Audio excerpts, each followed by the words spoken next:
Hi students, ഐ+ന്റെ മറ്റൊരു ക്ലാസ്സിലേക്ക് എല്ലാവർക്കും സ്വാഗതം. നമ്മളിന്ന് ബാങ്കിങ്ങിൽ entry of new generation bank അതേപോലെ മെർജറുമായി ബന്ധപ്പെട്ടുള്ള ക്ലാസ്സാണ്. നമുക്ക് ക്ലാസ്സിലേക്ക് പോവാം. Entry of new generation banks, banking sector reforms introduced by the government of India based on the recommendation of Narasimha committee in the year 1991 and 1998. അപ്പോൾ ബാങ്കിങ് സെക്ടർ റിഫോംസ് വന്നിരിക്കുന്ന 1991-98 Narasimha committee reforms പ്രകാരമാണ്. Resulted in the substantial changes in the Indian bank system. അത് Indian bank സിസ്റ്റത്തെ വളരെയധികം മാറ്റങ്ങൾ കൊണ്ടുവന്നിട്ടുണ്ട് ഈ ഒരു രണ്ട് കമ്മിറ്റിയുടെ ശുപാർശയും. These recommendations have turned out the destiny of Indian commercial banking sector. The private banks which came into the operation in after 1991 is called New Generation Bank. അങ്ങനെ 1991 ശേഷം ഇന്ത്യയിൽ പ്രവർത്തനം ആരംഭിച്ച അല്ലെങ്കിൽ പ്രവർത്തിക്കുന്ന ബാങ്കുകളെയാണ് നമ്മൾ new generation private sector bank എന്ന് പറയുന്നത്. ഇതിനകത്ത് ആക്സിസ് ബാങ്ക് പഴയ UT ആയിരുന്നു, യൂണിറ്റ് ട്രസ്റ്റ് ഓഫ് ഇന്ത്യ ആയിരുന്നു. അത് കൺവേർട്ട് ചെയ്താണ് ആക്സിസ് ബാങ്ക് ആയത്.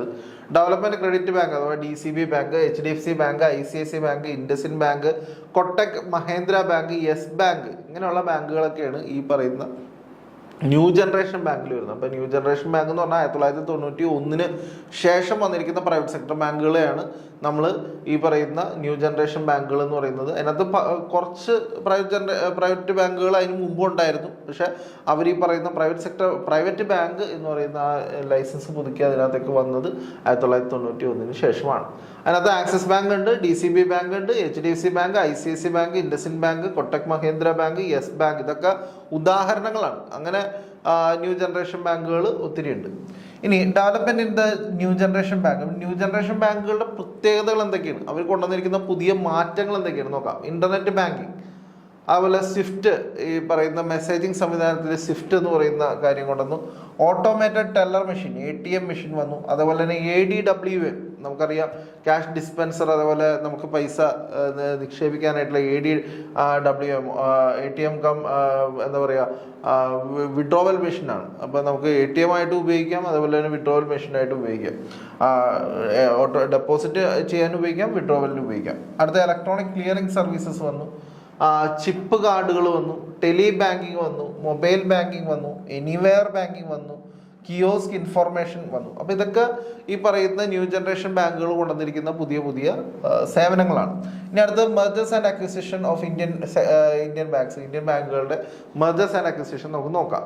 State bank, name of the bank merger with state ബാങ്കിൽ മെർജ് ചെയ്ത ബാങ്കാണ് bank of Bihar. Bank of Bihar merge ചെയ്തു 1969. അപ്പോൾ 1969 bank of Bihar state bank of ഇന്ത്യയിൽ മെർജ് ചെയ്തു. 1970 national bank of Lahore limited, അത് 1970 സ്റ്റേറ്റ് ബാങ്ക് ഓഫ് ഇന്ത്യയിൽ മെർജ് ചെയ്തു.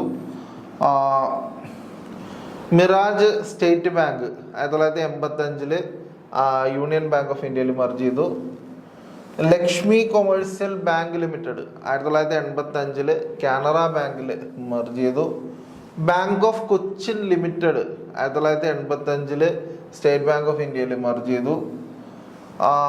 Hindustan commercial bank limited 1986 Punjab national ബാങ്കിനോട് മെർജ് ചെയ്തു. United industrial bank limited 1989 1989 Allahabad ബാങ്കിലേക്ക് മെർജ് ചെയ്തു. Bank of Thanjavur limited 1990 Indian ബാങ്കിനോട് മെർജ് ചെയ്തു. Purvanchal bank limited 1990 central bank of ഇന്ത്യയിലേക്ക് മെർജ് ചെയ്തു. പറൂർ സെൻട്രൽ ബാങ്ക് ലിമിറ്റഡ്, അത് 1990 ബാങ്ക് ഓഫ് ഇന്ത്യയിൽ മെർജ് ചെയ്തു. New bank of India 1993 Punjab national ബാങ്കിലേക്ക് മെർജ് ചെയ്തു. Bank of Karad limited 1994 bank of ഇന്ത്യയോട് മെർജ് ചെയ്തു. Kashinath state bank limited 1995 state bank of ഇന്ത്യയോട് മെർജ് ചെയ്തു. Punjab cooperative bank limited 1996 oriental bank of കൊമേഴ്സിലേക്ക് മെർജ് ചെയ്തു. Sikkim bank limited 1999 union bank of ഇന്ത്യയോട് merge ചെയ്തു. Bareilly corporation bank limited 1999 bank of ബറോഡയോട് merge ചെയ്തു. ടൈംസ് ബാങ്ക് ലിമിറ്റഡ് 2000 HDFC ബാങ്കിലോട് മെർജ് ചെയ്തു. Bank of Madurai limited 2000 ICICI ബാങ്കിനോട് മെർജ് ചെയ്തു. Banaras state bank limited 2002 bank of ബറോഡയോട് മെർജ് ചെയ്തു. ICICI ലിമിറ്റഡ് 2002 ICICI ബാങ്കിലേക്ക് മെർജ് ചെയ്തു. Nedungadi bank limited 2003 Punjab national ബാങ്കിലേക്ക് മെർജ് ചെയ്തു. Global trust bank 2004 oriental bank of കൊമേഴ്സിലേക്ക് മെർജ് ചെയ്തു. സെഞ്ചൂറിയൻ ബാങ്ക് 2005 ബാങ്ക് ഓഫ് പഞ്ചാബിലേക്ക് മെർജ് ചെയ്തു. യുണൈറ്റഡ് വെസ്റ്റേൺ ബാങ്ക് 2006 IDBI ബാങ്കിനോട് മെർജ് ചെയ്തു. Bharat overseas bank 2007 Indian overseas ബാങ്കിലേക്ക് മെർജ് ചെയ്തു. Centurion bank of Punjab 2008 HDFC ബാങ്കിനോട് മെർജ് ചെയ്തു. ബാങ്ക് ഓഫ് രാജസ്ഥാൻ 2010 ICICI ബാങ്കിലേക്ക് മെർജ് ചെയ്തു. ING വൈശ്യ ബാങ്ക് 2014 കൊട്ടക് മഹീന്ദ്ര ബാങ്കിലേക്ക് മെർജ് ചെയ്തു.